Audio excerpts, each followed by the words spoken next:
Hi, everybody. Welcome back to Redemption Thursdays with Rabbi Pinchas Winston of Telstone, Israel. I'm sorry I'm in the dark. I'm not getting my lighting quite bright tonight, so it's not going to be on for long anyway.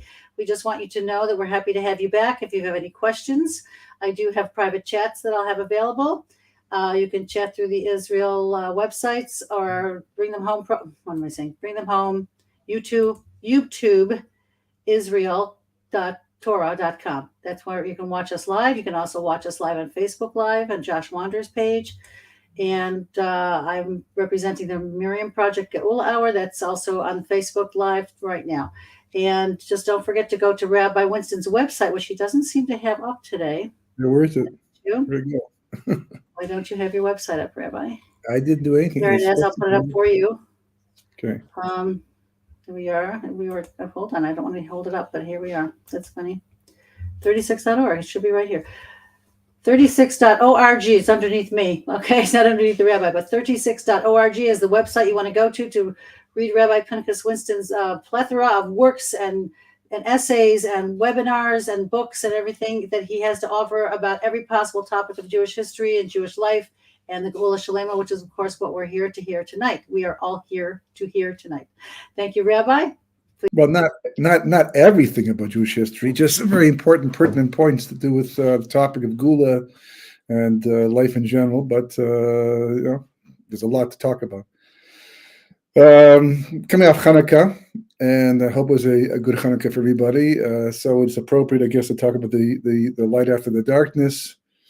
And you have to understand that what's going on in these weekly Torah readings, going back to the beginning of the story of Yosef and his brothers, Yaakov Avinu, and all that's been going on. And on the surface of it, it's a story. It's a story of sibling rivalry, and not just with Yosef and his brothers, but it goes back to Yaakov and Esav and Yishmael and Yitzchak, and all the way back to Cain and Hevel, Cain and Abel, at the beginning, right? Sibling rivalry and jealousy seems to be a common thread throughout, even with the Imohot, Rachel and Leah. We see jealousy showing up there as well. And, it's very easy, especially in our generation, to take things superficially and just read it the way it is and assume that's all there is to know. Of course, if you see the Medrash, you learn the Medrash, and the Medrash tells you a lot of details that are not in the Chumash itself. But it's interesting because also if you notice that the stories seem very, very brief and very emotionless, and we just so many years in a row, I just read the story of Joseph being put in the pit and sold to Egypt. You feel bad, but you know how it ends. First of all, Baruch Hashem, so you feel better about it. But nonetheless, it's like it should evoke emotions every year, which you try to recall what it must have been like. But we don't do that because the Torah doesn't share that with us. Yosef is being taken by his brothers back in Parshas Vayeshev, and they're throwing him in a pit. They're judging him with a Sanhedrin that they put together, guilty of death, and he thinks he's going to be killed at first. And they put him in the pit. And they decide not to kill him and sell him instead down to Egypt. And it's not like Egypt of today, where you can go down to Egypt, take a plane back or a bus back, and as far as it is, it's a couple hours away. In those days, it was a long camel ride or donkey ride, and it was very far away, very disconnected. Communication was almost impossible.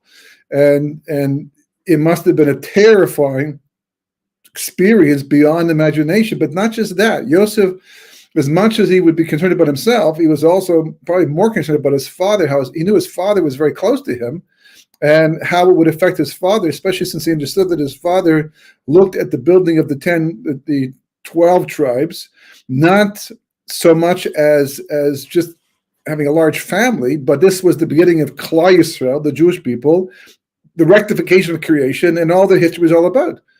As Rashi points out, based upon the Medrash, that one of the reasons why Yaakov is so upset, aside from the fact that he, as a father losing a son, but it also meant that his mission was destroyed because he needed all 12 sons to survive and to live. If he died with all 12 sons alive and still on the same page, then everything went well. But for the longest time, it looked like that was not the case. He already lost Yosef, then eventually Shimon, and possibly Binyamin when they go down in last week's Parsha. And he was very, very distraught. And Yosef would have been very, very concerned about that, extremely concerned about that. Maybe he'd kill his father. God, he wasn't a young man. anymore. As you see in this week's parsha, he complains to Paro that I'm only 130 years of age, and look at me, I'm worn. Paro goes, how old are you? He's worn down with all that he had to go through. He was worn down, and he didn't live as long as his grandfather Avraham or his father Yitzchak. He died after at 147 years of age, much less than his father, who lived until 180. So you don't know. And Yosef would have been concerned, but if you look at the parsha, you don't hear a thing, nothing. It doesn't. And Yosef screamed, and he cried out for mercy, and his brothers didn't pay attention to him, and he was like, "Please don't do it! Please don't do it! What about our father? What about you?" Nothing. It's almost as if either Yosef was, anesthetized. That's the word, right? Or he was acquiesced. Okay, fine. I don't like it, but you got to sell me, so I'll go down. That's what it seems like. You only begin to hear what actually happened emotionally at the end of last week's parsha, when Yosef finally catches them, or they get found with the cup, and they brought back, and they realize they're being set up, and they realize it's all a hoax, and it's just whoever's responsible, but for sure God's responsible, and it seemed like God was collecting his debt, as I think it was Reuben who says it, right? Meaning that they sold Joseph and didn't make amends, and didn't fix up the situation, and now the debtor was saying, I'm taking my payment back right now through you at this situation right now. And then you hear them say, all because we didn't listen to the boy when he cried. We didn't listen to Yosef when he cried out. Oh, he did cry out. He did plead. So why don't we hear that back in Parshat Vayeshev?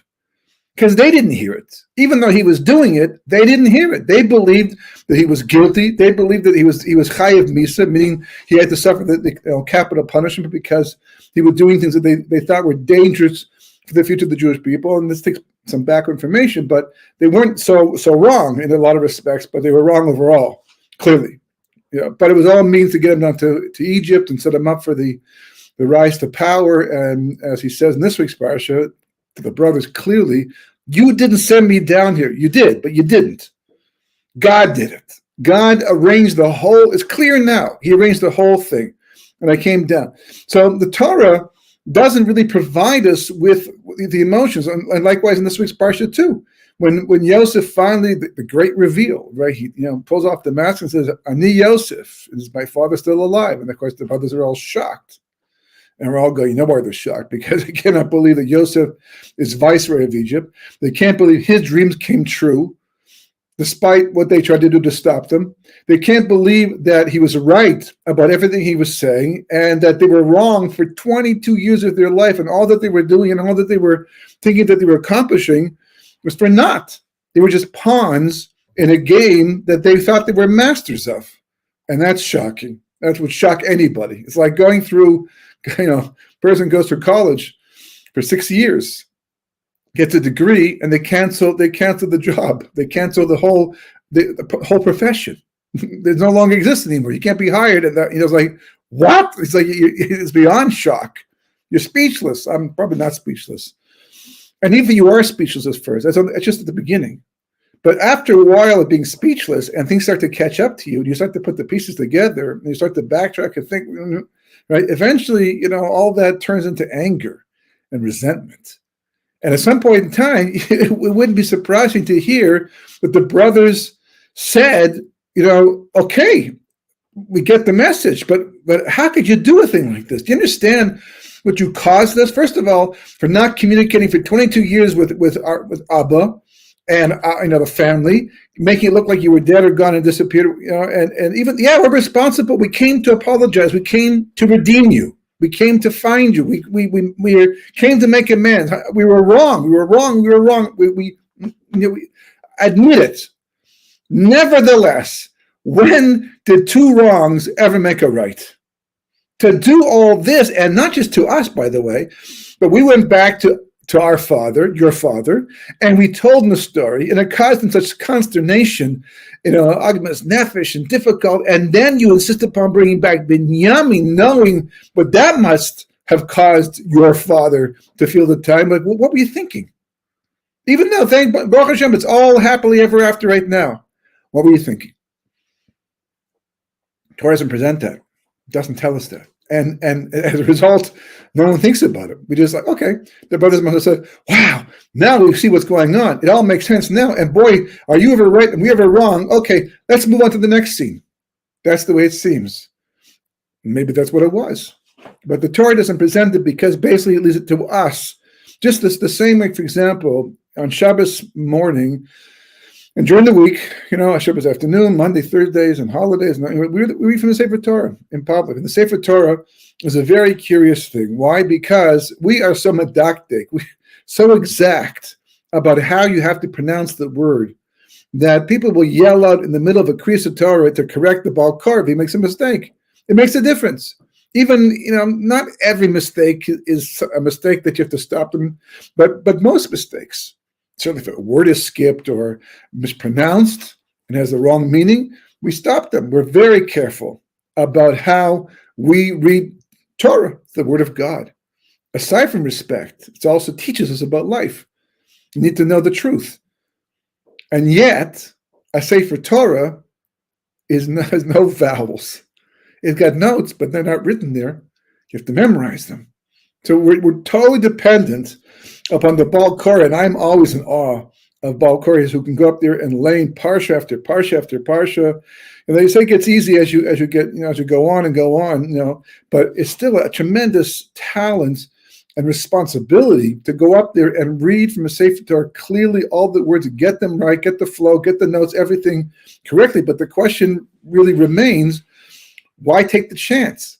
If anything should require to have the vowels put in and the notes put in, it's a Sefer Torah because it matters. A physics book, not such a big deal, okay?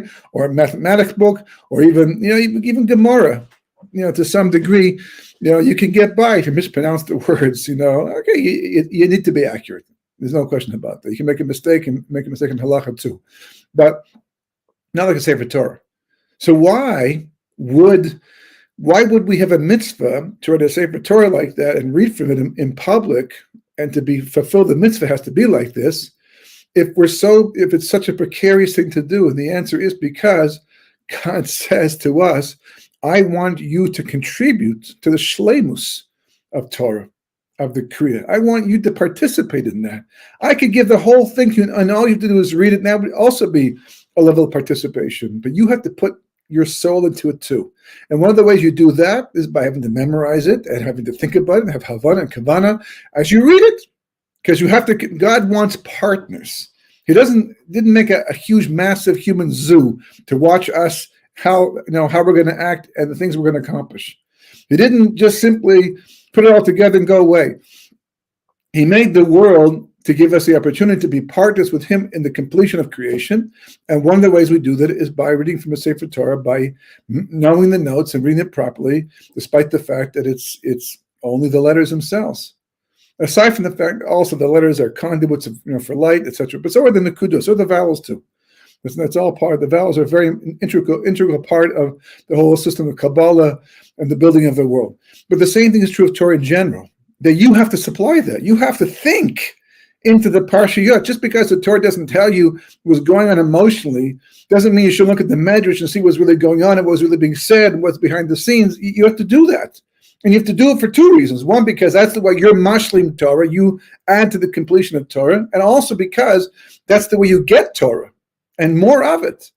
And as you go deeper and deeper and deeper, you look at the Zohar in this week's parsha, it's absolutely remarkable what's going on, between Yehuda and Yosef and approaching him and everything. And it's all about what's going on in the spheres. So you just have to understand that you just can't fly through the parsha. And I think one of the biggest mistakes a person can make is doing their shnei nichachat targum, is a mitzvah on men above the age of 13 to read each verse of the parsha twice with targum onkelos and with Rashi. You can do one or the other, but ideally both of them. And to wait until the day of Shabbos morning, or to do it also with the Baal Korah, which is, it's good to do it anyhow because you should be paying attention the entire time through, but you can't really think about it very much when you're going at that pace. So people split it up an aliyah a day. to have time. I know personally that's the way I do it.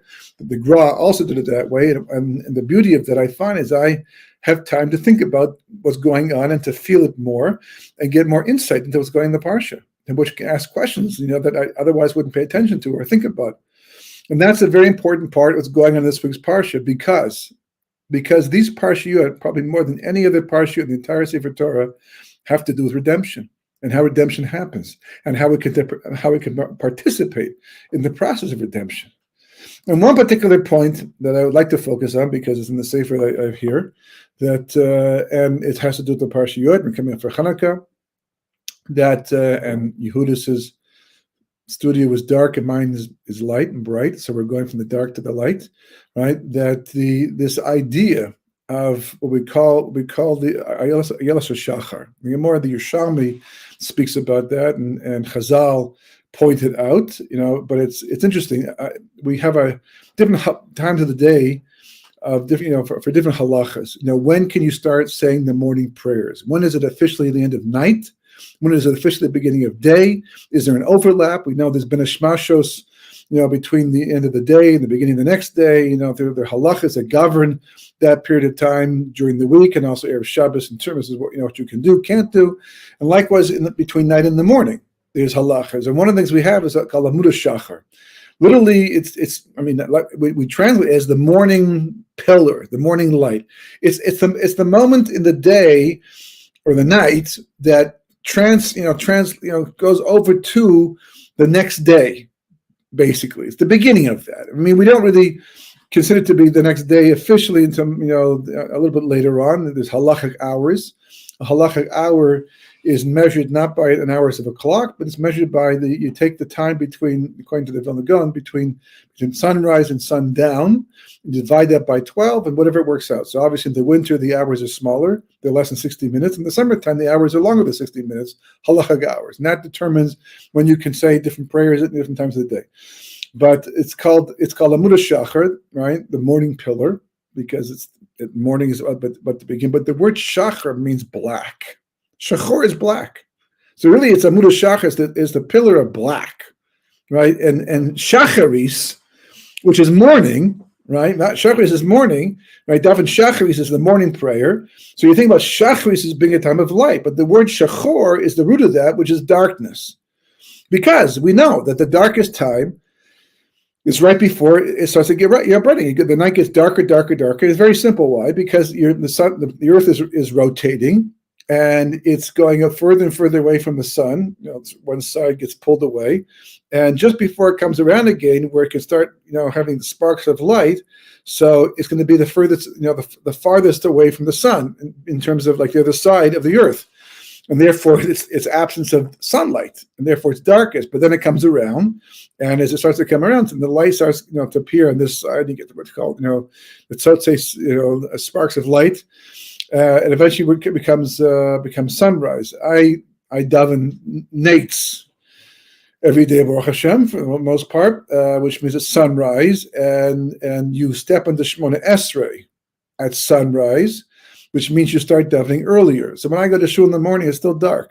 It's still quite dark. It's nighttime, although you can start saying certain blessings at that time, and by Amud Shachar you can say others, but it's dark. It's night.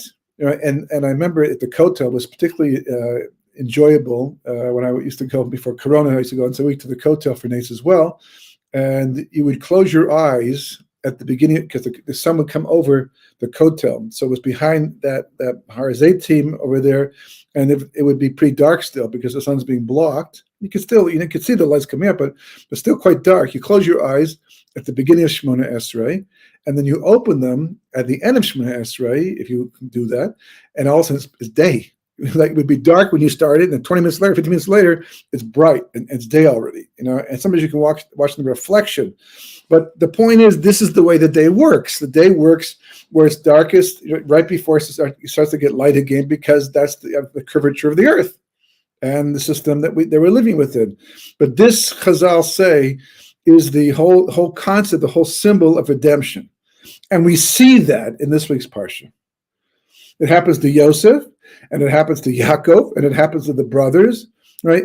Ani Yosef, I am Yosef, the revelation of Yosef as the viceroy and the savior in the end comes just after the moment that they were the most desperate. Yehuda approaches Yosef. On one hand, he's humbling himself and saying, listen, we can't go along with this because our father could never withstand losing Binyamin. Take me instead. The situation, we give up. We act. On the other hand, they say he was ready to go to war if he had to against the Egyptians and fight to the death. And they were very powerful people. Miracles could have happened. We saw it happen in Shechem, right? But it's like literally desperation, absolute desperation. They have no solution. They cannot possibly see how they will get out of this. And Yosef pushes them to this point. The truth is, he really wants to go even further, but he can't. Had he been able to, so they say that would have been the redemption, but they couldn't because the brothers couldn't take it. They just couldn't go any further. And then he says, and the Yosef, and boom, the light, the sun rises. The darkness is over. But it was so dark just a moment ago. How many times in life do we have a situation where it's like it seems hopeless and you're desperate and you don't know what to do next? I mean, there's a klal in the Gemara that says that God makes the refuah before the makkah. So just because you can't see the solution to your problem doesn't mean that God doesn't have one or that it's not coming. You just can't see it. So therefore, in your mind, it's dark. I can't see how this is going to be resolved. God hasn't shared that with me yet. Doesn't mean, though, that it's not on the way. And all of a sudden, something happens. Unexpected. I mean, once it happens, you can trace back. I guess it was always in the work. I didn't know about it. That's all irrelevant. How God works, because God could have let you know about it. He could have about it earlier. Could have said the situation.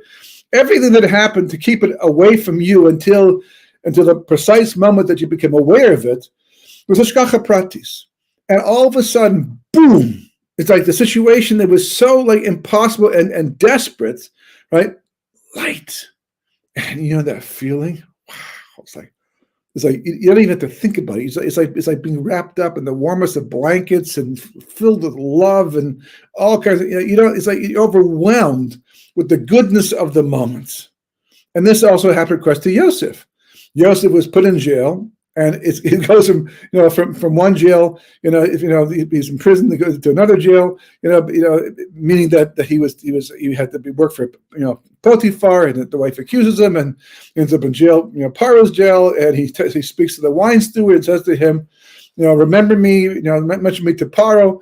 He doesn't do that, so he spends 2 more years in jail, seeming in a place that there's just no hope. I mean, Egypt was not a place for him to get by and to survive.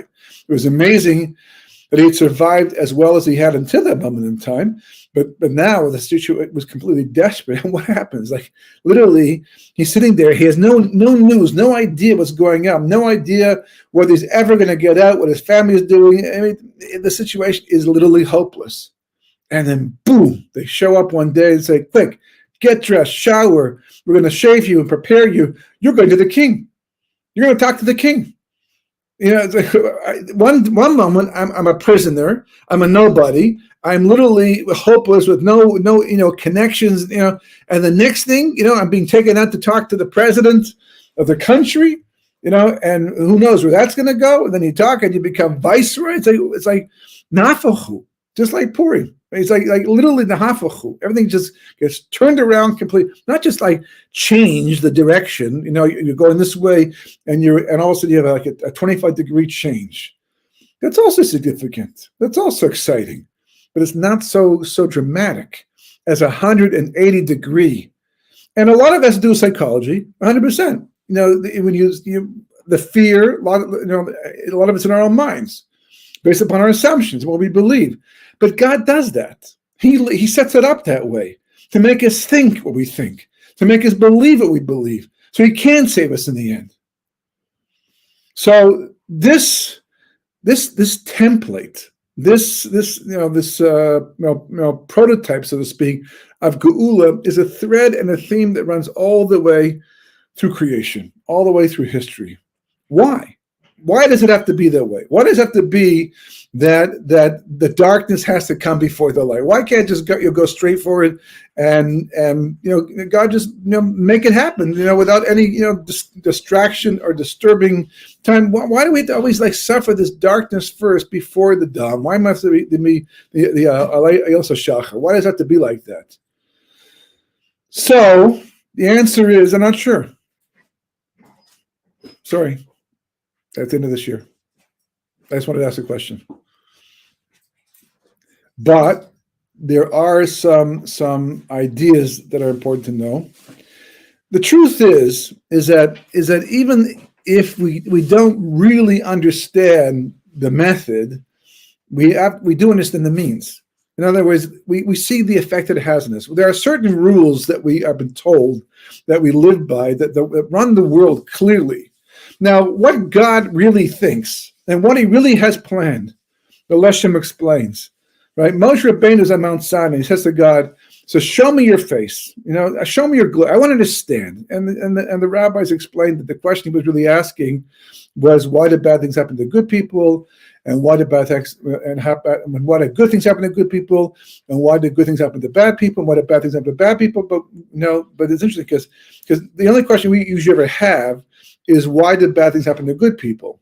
Because logically speaking, it shouldn't, according to the way we understand things.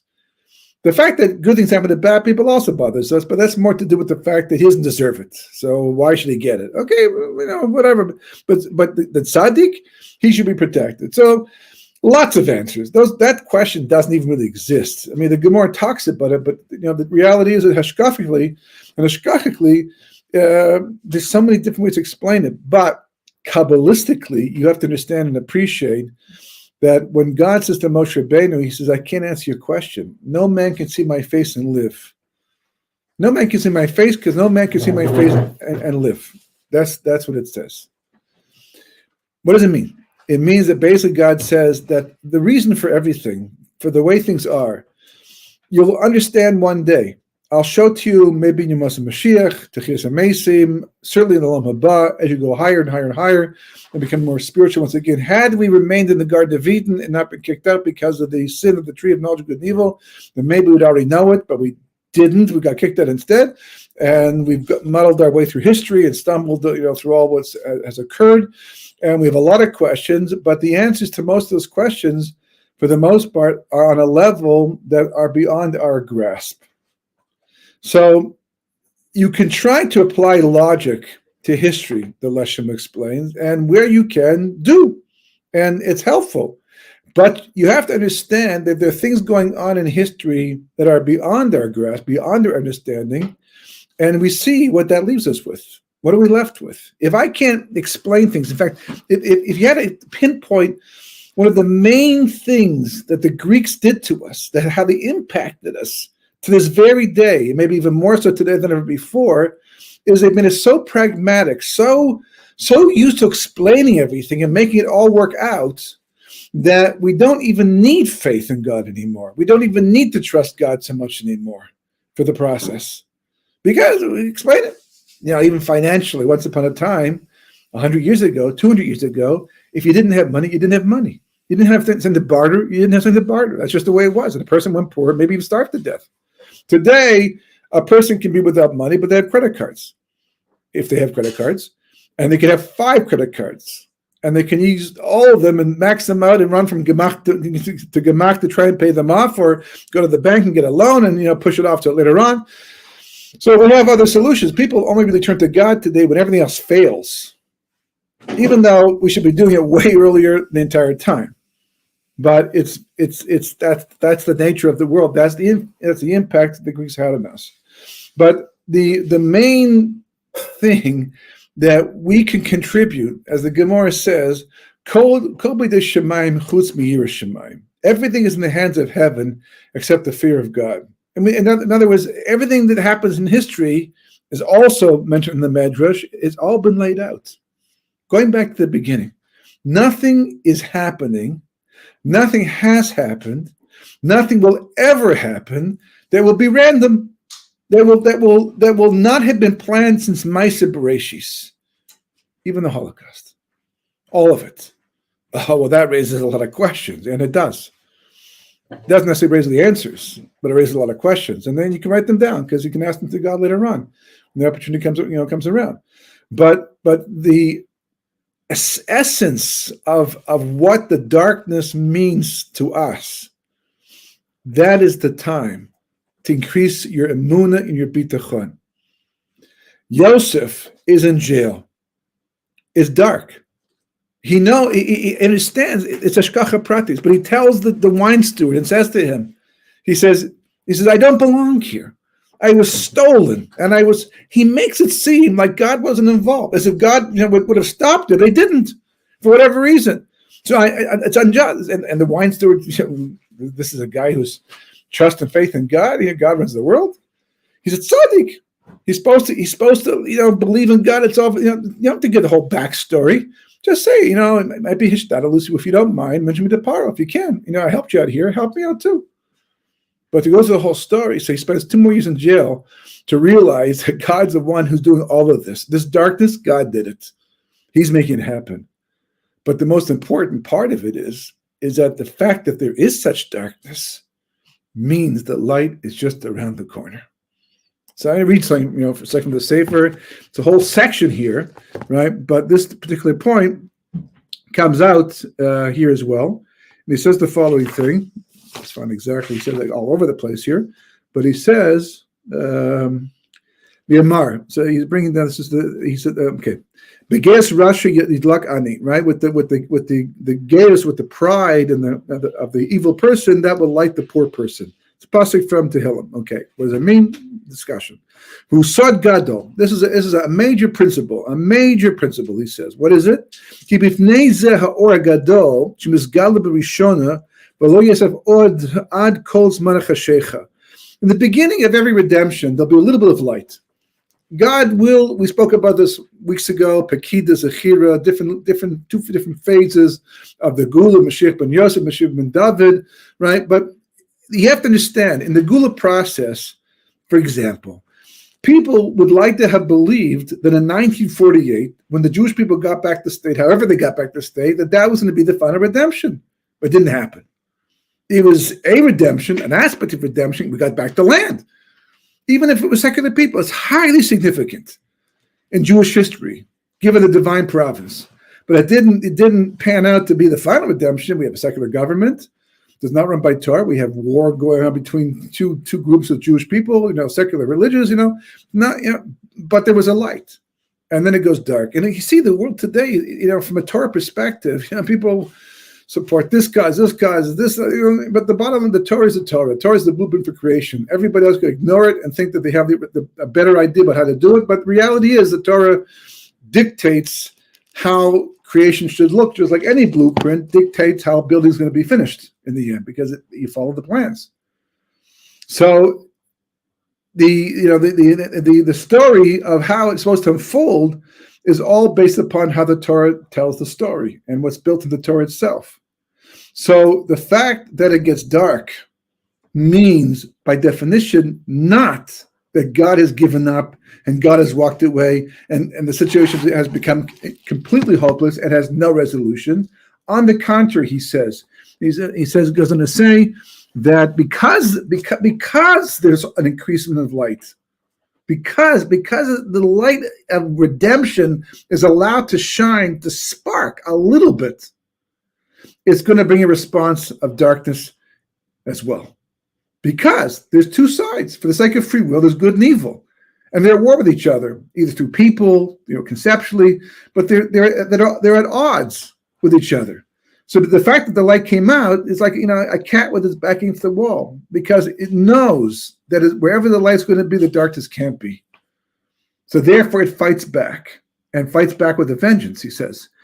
These are the lower levels of the Sitra Achra, which is the chances of the Satan usually, right? And as a result of that, chutzpah will increase. From the Gemara says that one of the signs in Sanhedrin and of Sota, it gives signs how you know that we're in Ikvin Mashiach, means like literally the end of the process of Mashiach's coming.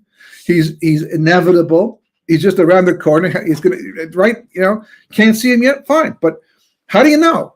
Because if it's that dark, if the world has become so distant from the reality of Torah, it doesn't make a difference that people don't believe in it. I mean, it does. I mean, meaning that it doesn't make a difference to the plan, right? People, it didn't come from Mount Sinai. God didn't really say it. Mitzvahs don't really count. And, they can say all they want. People said the same thing in the flood too. And people thought the same thing before the Holocaust occurred also, right? But the plan will go through.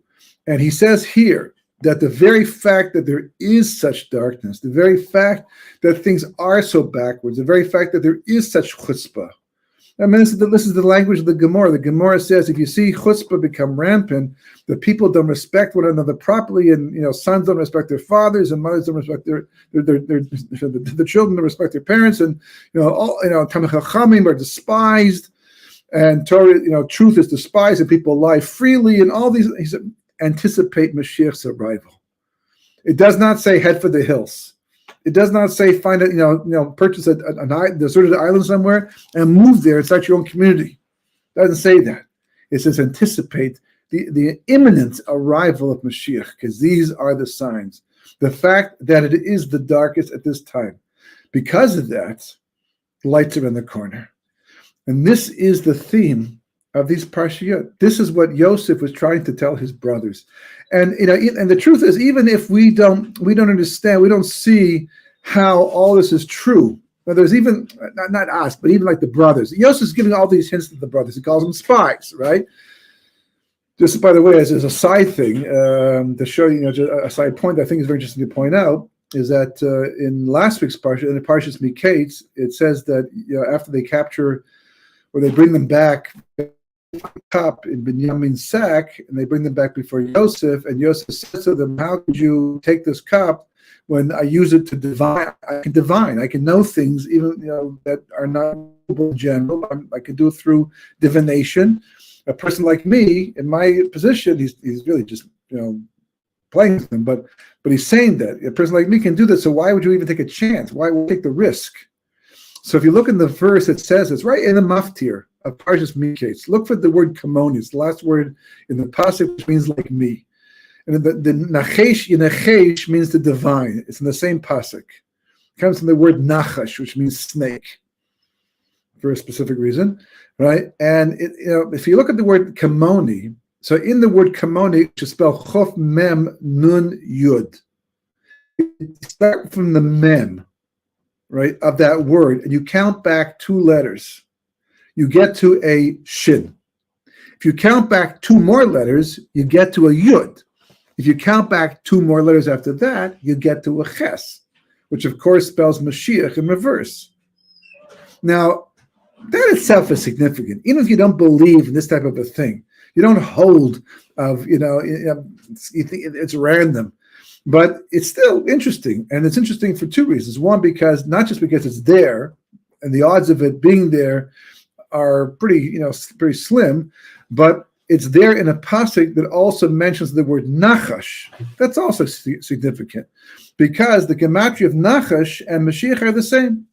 And why they're the same? Because nachash was what sent us out of Gan Eden. It was the snake that convinced Adam and Chava to eat from the Eitz Hadas Tov Ra, and as a result of that, we were exiled.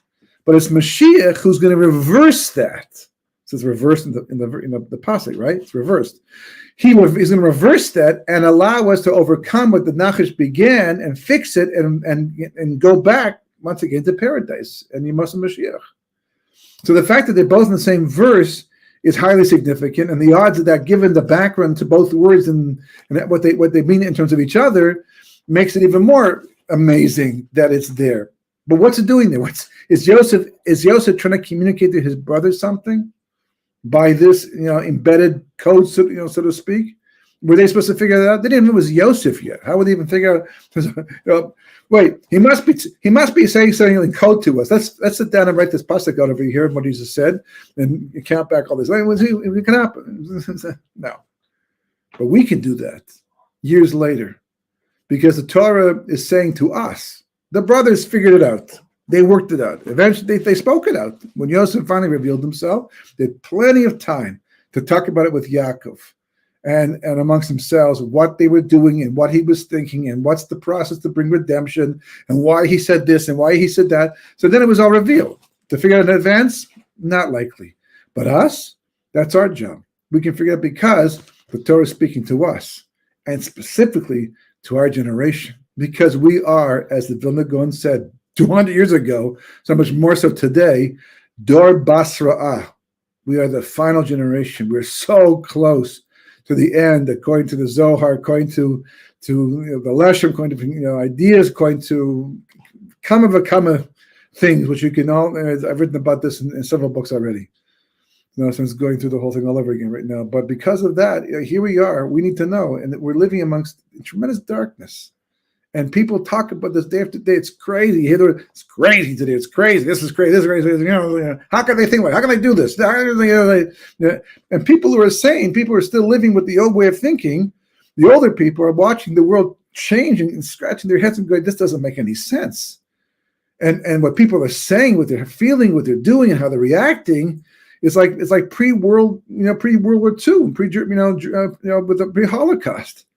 Every day, people watch the world change in ways they just couldn't fathom how it was possible. How did Hitler rise to power? How did he become chancellor? Okay, we didn't know, but still, how was it? How did the world allow it? How did Chamberlain not see what was coming next? How did Roosevelt stay in the war for so long? And as a result of that, how? So many hows.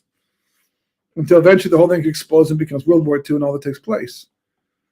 But right after that, we get back Eretz Yisrael. I'm not saying that's the price we want to pay.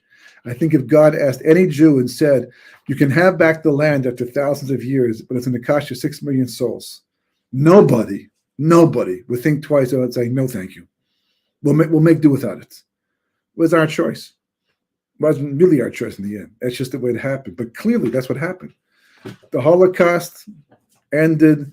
It's a period of time and a major price to pay. But in the end, we got back the land and we built it up on the way to the final redemption. Does it make sense? Not to us. But we see it happen. We'll have to ask God why that way, particularly. Good questions. But the darkness, that he says here, elsewhere, you have to understand. It's like it doesn't work the way in the weather. You see this big, massive, dark cloud come. You don't expect the sun to come out after that. It's usually at the time to run for your rain boots and your umbrella. As my friend told me, if you want to stop the rain, so if you want to start the rain, if there's ever a drought, you want to start the rain, get a car wash. The best way to get the rain to come. But when it comes to geula, that's the way it works. It gets dark, dark, dark, dark, and then finally light. And that's what this week's parsha says, and that's what we're going to find out in Mitzrayim also in the end. And that's why we have to take the time right now not to run and hide, but instead to prepare ourselves for the light that's about to break forth. And it's a hard thing to believe in. It's a hard thing to accept. It's a hard thing to take to heart, because we've been living in exile for thousands of years now. And our generation especially has grown up in a particularly confusing period of time. One of the reasons why is because, life has been so liberating. We've been very fortunate. So aside from the fact that some people don't even want Mashiach to come because if they think it's going to ruin their lifestyle, it's just that we're not biblical in our way of thinking. So Mashiach is more of a concept than reality. You have to change that. You have to take that idea to heart and go to this forum and become real with the idea. Because as much as we are just a continuation of generations past, we're also very different from them. It was real to them. They didn't merit to live long enough to see it happen, but our generation is.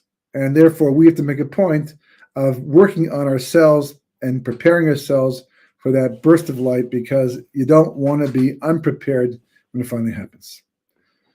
We should merit it, B'ezras Hashem. Shabbat Shalom. Amen. Thank you very much, Rabbi. And I hope we can continue this on this topic next week, because it's really fascinating and we all have lots of questions. I know I do. I remember one time in a shiur you gave, it reminds me of you saying how when in this parsha especially, Yosef Hatzadik reveals himself to his brothers when he says, Ani Yosef. And it's they're all shocked and they're all amazed and they're all embarrassed and all the other things that go along with it, and they can't believe they've been living a lie basically.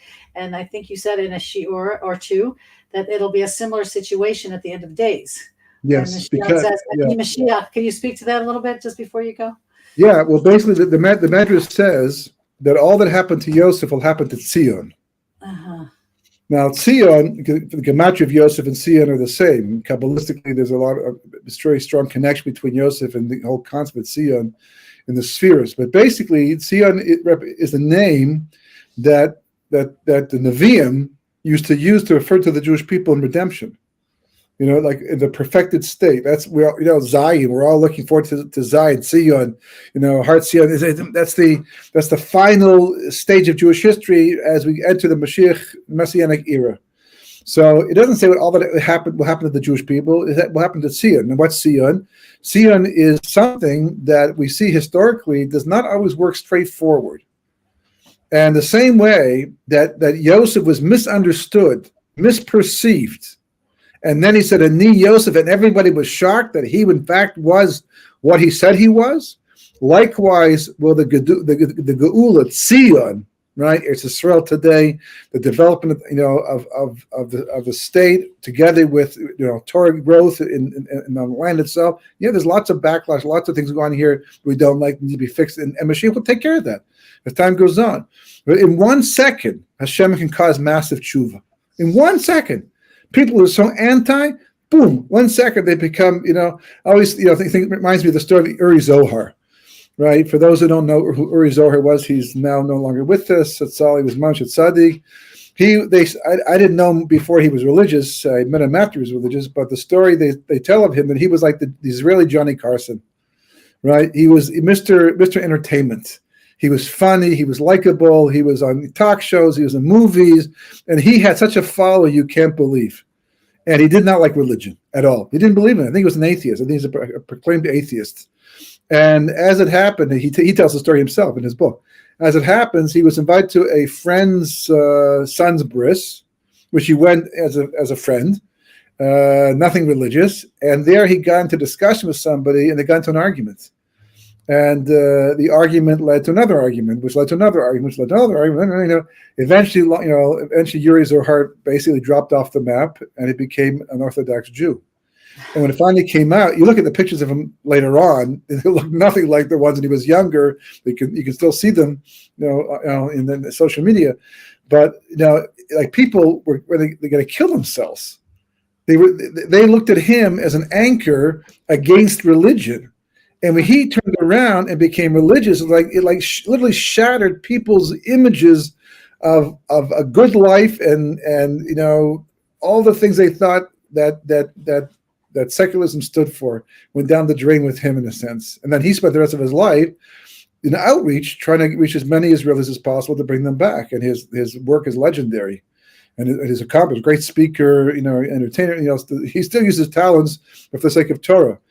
And it's a rare story. There are stories like that in history, but it's a rare story. There's a couple here and there. Most people become Baal Tshuva. They weren't that much before they began. It didn't become that much after, so they're not famous necessarily. His story was a real famous story, and as a result of that, you learn. You can see how an impossible situation where people could be so against it, and with the right moment, the right time, turn around. So Hashem can do that. He just has to open the mind that when he decides to finally shoot that light down, in a moment, people are going to recognize the truth and realize what has to be done.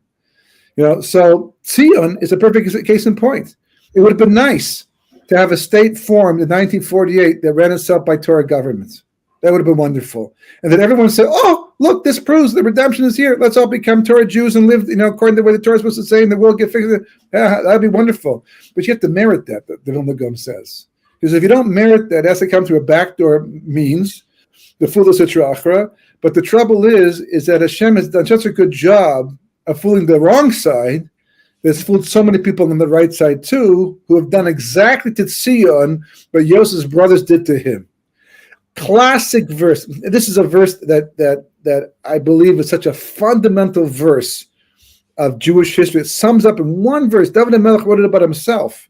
because he went through the exact same thing Yosef did and Sion did, right? Exact same thing. Rejected. He wrote, Evan Masu Boinim Haisa La Rosh Pina. The stone that the builders rejected became the cornerstone. What does that? What does that mean? What is that telling you? What's that warning you about? You better be careful, right? You better be careful before you go judging Sion and Mashiach and things like that. You better be careful because the joke might be on you in the end. You may despise it right now, but you know it may end up being the very thing Hashem is using to build the redemption. So at the end of days, all of a sudden, Sion will stand up and say, "I need Sion." Huge, monstrous collective gasp. We had no idea. Whoa, right? So thanks for reminding me of that point. That always stayed with me for years and years. Thank you for giving us so much chizuk and so much hope, and giving some big insight into this parasha. This is for all of history, the classic story of all the Jewish people through history. We really appreciate it, and we hope to see you next week, Rabbi. Everybody have a good Shabbat Shalom, a good Shabbos. Thank you, Rabbi, so much for joining us.